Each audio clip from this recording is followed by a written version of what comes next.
పిల్లలకి స్కూల్ పాఠశాల అయితే పేరెంట్స్కి స్కూల్ పేరెంట్స్శాల. నమస్తే అండి సురేష్ బాబు గారు. నమస్కారం అండి కీర్తి గారు.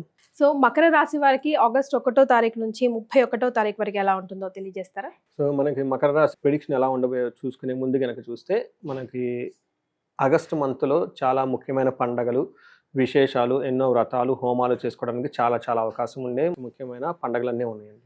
ఒకటి ఇది వచ్చేటప్పటికి మనకి అష్టమితో స్టార్ట్ అవుతుందండి. శ్రావణ మాస అష్టమితో స్టార్ట్ అవుతుంది, సప్తమి భాద్రపదంతో ఎండ్ అవుతుంది.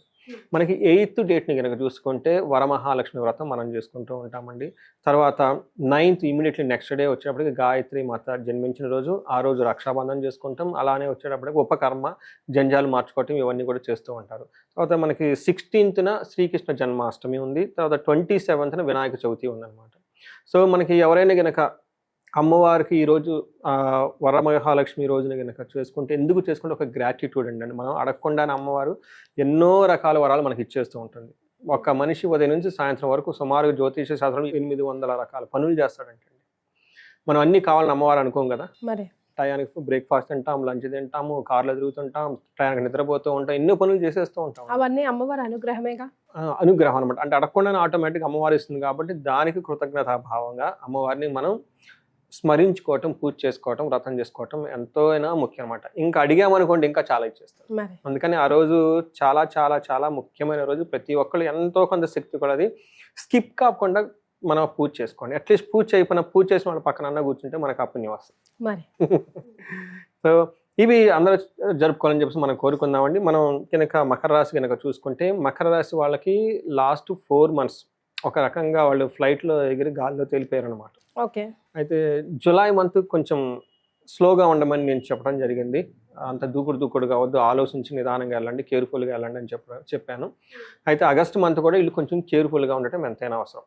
పేషెన్సీగా ఉండాలి. అనవసరమైన గొడవలు వచ్చే అవకాశం ఎక్కువగా ఉంటుంది. పాపం వీళ్ళ మానాన్ని వీళ్ళు ఏదో చేసుకుంటూ ఉంటారు. వేరే వాళ్ళు సహజంగా అంతే కదండి. ప్రాబ్లమ్స్ ఎవరు పెడతారండి? మన చుట్టూ అన్ఎక్స్పెక్టెడ్ పీపుల్ ఏం కాదు, ఎక్స్పెక్టెడ్ పీపుల్ లోంచే ప్రాబ్లమ్స్ వస్తాయి. బట్ ఇది టెంపరీ మూమెంట్. గోచారంలో ఉన్న రిజల్ట్ అది మాక్సిమం 1 month 2 months ఉండదు, బాగుండదు.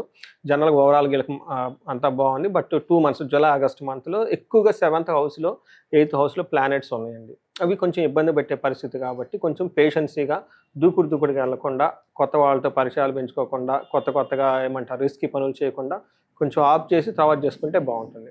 మనం మకర రాశి కనుక చూసుకుంటే ఉత్తరాషాఢ 2, 3, 4 పాదాలు, శ్రవణం 1, 2, 3, 4 పాదాలు, ధనిష్ట 1, 2 పాదాలంతా కూడా ఇందులో ఉంటారు. పేరు బలం కనుక చూసుకుంటే బాగా పాపులర్ అయిన పేర్లు అందరూ ఇందులోనే ఉంటారండి.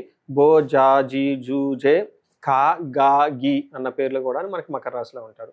వీళ్ళకి 4 యొక్క గ్రహాలు మారుతూ ఉన్నాయండి. శుక్రుడు మారుతూ ఉన్నారు ఆగస్టు 17th. దానికి మనకి మంత్ మారక ముందు ఒక 2-3 days ముందు మన శుక్రుడు మారుతున్నారు. తర్వాత కుజుడు కూడా మారుతూ ఉన్నారండి. 26వ తారీఖు, 28వ తారీఖు ఈ 2 గ్రహాలు కూడా మారుతూ ఉన్నాయి అనమాట. ఈ యొక్క గ్రహాల యొక్క ఎఫెక్ట్ కూడా వీళ్ళకి ఆగస్టు మాసంలో ఈ మకర రాశి వాళ్ళు ఎక్స్పీరియన్స్ అవ్వబోతూ ఉన్నారు.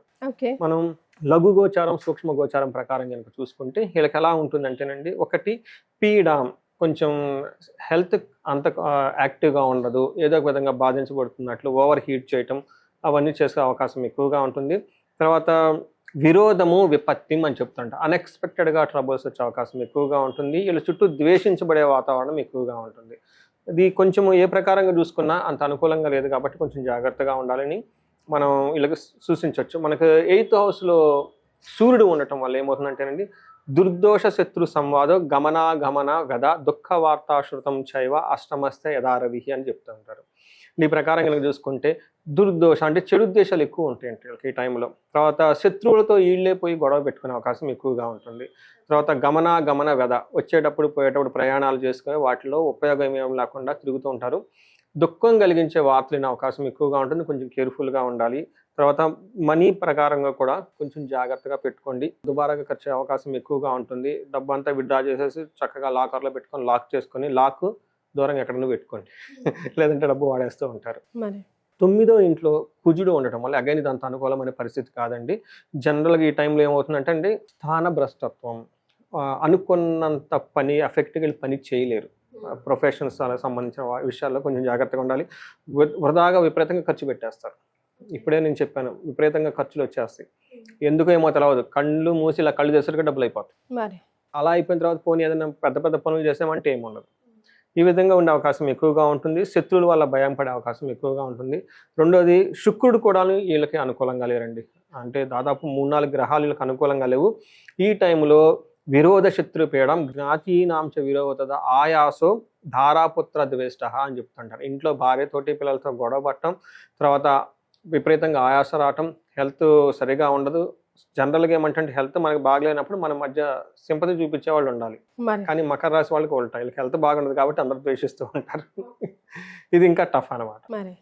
శుభకార్యాల గురించి ఖర్చులు పెట్టే అవకాశం ఎక్కువగా ఉంది. బట్ నేనేమనుకుంటాను, ఈ టైంలో మనకి పండగలు అన్నీ ఉన్నాయి కాబట్టి చక్కగా గుళ్ళు గోపురాలు, తర్వాత ఇంట్లో వ్రతాలు ఇవన్నీ చేసుకుంటూ ఆధ్యాత్మికంగా ఎక్కువగా కనుక టైం స్పెండ్ చేస్తే బాగుంటుందని చెప్పేసి ఒక పరిహారం లాగా చేసుకోవచ్చు. గ్రహాల పరంగా అంత కలిసి రానట్టుగానే అనిపిస్తున్నాయి. నక్షత్రాల ప్రకారం నక్షత్రాలు కూడా ఆల్మోస్ట్ అలానే ఉందండి. చూద్దాం ఎలా ఉంటుందో. ఫస్ట్ ఉత్తరాషాఢ నక్షత్రం వాళ్ళని చూసుకున్నాం అనుకోండి, వీళ్ళకి అతి భయము, రోగము, దరిద్రము 3 చూపిస్తుంది. సో ఒక పాజిటివ్ న్యూస్ ఏంటంటే ప్రొఫెషన్లో ప్రమోషన్స్ వచ్చే అవకాశం ఎక్కువగా ఉంది. ఓకే, మిగతా 3 విషయాల్లో కొంచెం జాగ్రత్తగా ఉండాలి. శ్రవణం నక్షత్రం వాళ్ళకి అగైన్ రాజ్య లాభం చూపిస్తుందండి. చక్కగా ఏదో ప్రమోషన్ చేస్తున్న ప్రొఫెషన్లో ఒక హ్యాపీ న్యూస్ వచ్చేసి ఒక నెక్స్ట్ లెవెల్కి వెళ్ళి అయితే ఖచ్చితంగా ఉంటుంది. కానీ హెల్త్, ఫైనాన్షియల్ క్రైసిస్, అతిగా భయపడే సిచ్యువేషన్స్ వచ్చే అవకాశం ఎక్కువగా ఉంటుంది.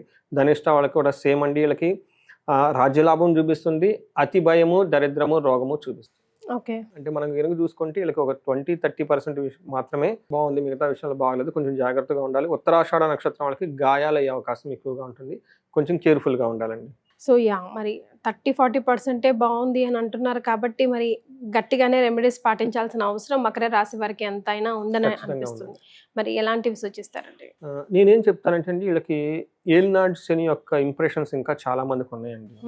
నాకు ఇప్పటికి ఏలినాడు శని అయిపోయినా కానీ అప్పుడు చేసిన అప్పుల బాధ ఇంకా ఇప్పటికి, లేదంటే అప్పుడు ఉన్న ఇన్హిబిషన్స్, మెంటల్ ఇన్హిబిషన్స్ ఇంకా వాళ్ళు క్యారీ అవుతూ ఉన్నారు.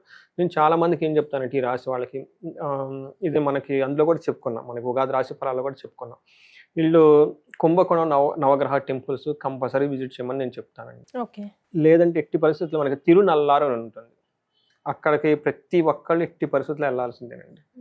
వెళ్ళిన తర్వాత వాళ్ళకి లైఫ్లో డ్రామాటిక్ షిఫ్ట్ ఖచ్చితంగా వస్తుంది. దారిలో చిదంబరం వచ్చేటప్పుడు అమ్మవారిని, కంచి అమ్మవారి, కామాక్షి అమ్మవారిని కనుక చూసుకొని వస్తే ఇది ఒక 2 days ట్రిప్ పడుతుందండి.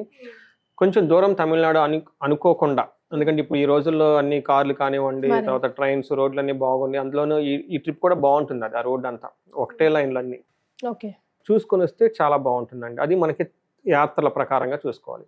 రెండోది సింపుల్గా మన ఇంట్లోనే మనకి ఏ శుక్రవారాన్ని, ఏ సోమవారాన్ని వదలకుండా సమయ స్ఫూర్తిగా, తర్వాత పేషెన్సీగా అన్నీ సెలబ్రేట్ చేసుకుంటాం, చాలా మంచిది. ఇంకా నేనేం చెప్తానంటే ఈ టైంలో నవగ్రహ స్తోత్రం చేసుకోవటము, తర్వాత సంధ్యావందనం చేసుకోవటము, తర్వాత వీటితో పాటు ఇంకా ఏమైనా కనుక ఎక్స్ట్రా కనుక ప్రాబ్లమ్స్ ఏమైనా కనుక ఉంటే, ఫైనాన్షియల్ రిలేటెడ్ ప్రాబ్లమ్స్ ఉంటే, నేను 21, 22 వచ్చేటప్పటికి విశేష హోమం ధనలక్ష్మి గురించి చేస్తూ ఉన్నానండి. ఒకటి కుబేర పాశుపత అభిషేకం ఒకరోజు, రెండో రోజు విశేషంగా ధనం రావడానికి, శీఘ్రంగా ధనం రావడానికి వచ్చేటప్పటికి మహాలక్ష్మి విశేష హోమం కూడా 2 కలిపి చేస్తూ ఉన్నాను అనమాట. దాంట్లో ఇది ఫస్ట్ టైం నేను సామూహికంగా చేస్తున్నానండి. ఇప్పటిదాకా 1-to-1 చాలా మందికి చేస్తున్నాను. సామూహికంగా చేయడం జరుగుతుంది. ఇంట్రెస్ట్ ఉంటే మనకి కనెక్ట్ అయితే దానికి సంబంధించిన డీటెయిల్స్ ఇచ్చేసి పార్టిసిపేట్ చేసుకోవచ్చు. బట్ అది కాకుండా ఇంకెవరైనా కనుక చేసుకుంటే చండీ హోమం, చండీ పారాయణం చేసుకున్నా కానీ చాలా బాగా కలిసి వస్తుంది. దుర్గా కవచం అని ఉంటుందండి. ఓకే, ఈ 30 days దుర్గా కవచం అట్లీస్ట్ ఒక్కసారి చదివినా కానీ బాగుంటుంది. సో మకర రాశి వారికి అంతగా కలిసి రావట్లేదు కాబట్టి ఈ రెమెడీస్ మాత్రం కొంచెం సిన్సియర్గా ఈ శ్రావణ మాసాన్ని ఉపయోగించుకొని చేసుకుంటే బయటపడే అవకాశం ఉంది. చాలా సంతోషం అండి, ధన్యవాదాలు. సంతోషం అండి.